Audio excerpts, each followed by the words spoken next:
All right, let me try to explain something real quick about SSRIs, antidepressants, and SNRIs. So what does that really mean?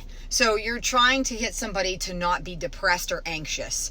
You give them an SSRI, and that's selective serotonin reuptake inhibitor.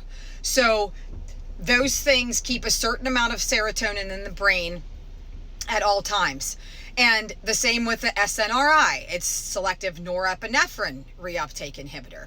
So with somebody with anxiety, if you keep norepinephrine from jacking itself about throughout the system, then the person's not going to be as anxious. Because what's norepinephrine is, you can hear it in the title, epinephrine. It's basically a speed for your body.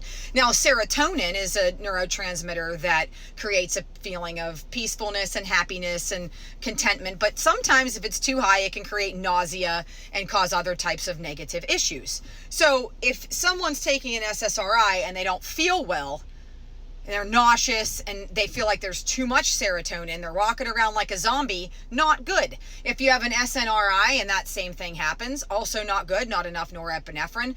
But why would you be giving people these things when you could treat it at the source of what's causing the problem? So one of those problems is genetic. So if you have a slow COMT, C-O-M-T, or a fast COMT, you will see these two things being effective.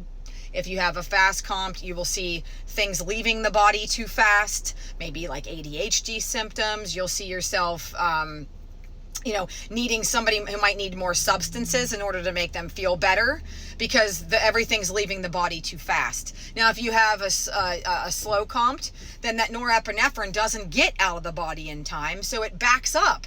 And then somebody who gets a dental procedure and gets Septicaine in their mouth and it produces epinephrine, they're going to be shaking, sick, and miserable in the chair, and be shaking and not be able to have that epinephrine leave the system. But if you have a fast COMT, they might be just fine, be like, oh, I didn't notice anything.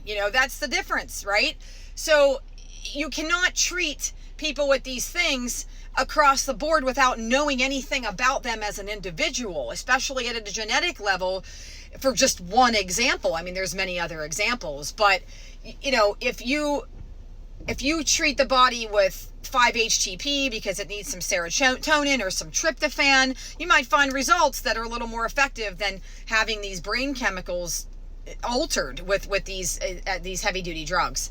And somebody who has more of an anxious state, and the SNRI does work, you need the norepinephrine to calm down, then you could find ways to increase their methylation in order for them to be able to allow these things to leave the body via the liver and etc. So when I see people as a therapist all jacked up on all these meds, and they're telling me that they still have anxiety despite being on an SSRI, no shit, because it never addressed anxiety.